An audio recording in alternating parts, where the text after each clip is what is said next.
केंद्र सरकारने देशात नागरिकत्व सुधारणा कायदा लागू झाल्याबद्दल धुळे शहरात भारतीय जनता पक्षाच्या वतीने फटाके फोडून जल्लोष करण्यात आला। यावेळी भाजपाचे पदाधिकारी कार्यकर्ते उपस्थित होते। 31 डिसेंबर 2014 पूर्वी भारतात इतर देशातून आलेल्या ख्रिश्चन, बौद्ध, मुस्लिम या सर्व बांधवांना भारताचे नागरिकत्व देण्यासंदर्भातला कायदा केंद्र सरकारने लोकसभा निवडणुकीच्या तोंडावर लागू केला आहे। या कायद्यामुळे इतर देशातून भारतात आलेल्या नागरिकांना नागरिकत्व मिळणार असून तसेच या देशातील नियम व अटी लागू होणार आहे। भारतीय नागरिकत्व लागू झाल्याने या नागरिकांना भारतातील सोयी सुविधांचा लाभ घेता येणार आहे। नागरिकत्व सुधारणा कायदा लागू झाल्याबद्दल देशभरात भाजपाच्या कार्यकर्त्यांमधून जल्लोष व्यक्त करण्यात येणार आहे। धुळे शहरातील झाशी राणी पुतळा परिसरात भाजपाच्या वतीने फटाके फोडून हा कायदा लागू झाल्याबद्दल जल्लोष करण्यात आला। यावेळी भाजपाच्या महिला पदाधिकारी देखील उपस्थित होत्या। आदरणीय देशाचे लाडके पंतप्रधान नरेंद्र मोदी साहेब यांनी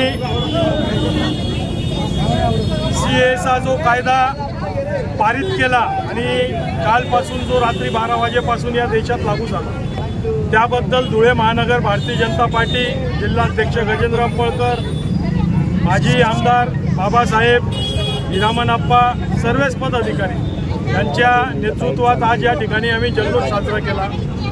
हा कायदा नागरिकता देणारा कायदा आहे, घेणारा नाही।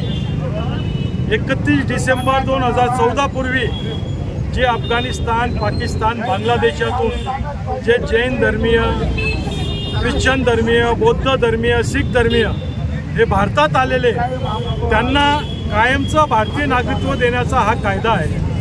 हा कुठल्याच प्रकारचे कोणाचंही नागरिकत्व हिरवून घेणारा कायदा नाही। तर याप्रमाणे जे विरोधक आहे ते दिशाभूल करतात, कारण की त्यांना फक्त राजकारण हवं आहे। परंतु मोदी साहेबांनी देशाला एक नवी दिशा या निमित्ताने दिलेली आहे आणि एक असा कायदा लागू केला का तो नागरिकता देणारा कायदा आहे। म्हणून आम्ही सर्वजण मोदी साहेबांचं या ठिकाणी अभिनंदन करतोय आणि मोदी सरकार फिर एक बार 400 के पार।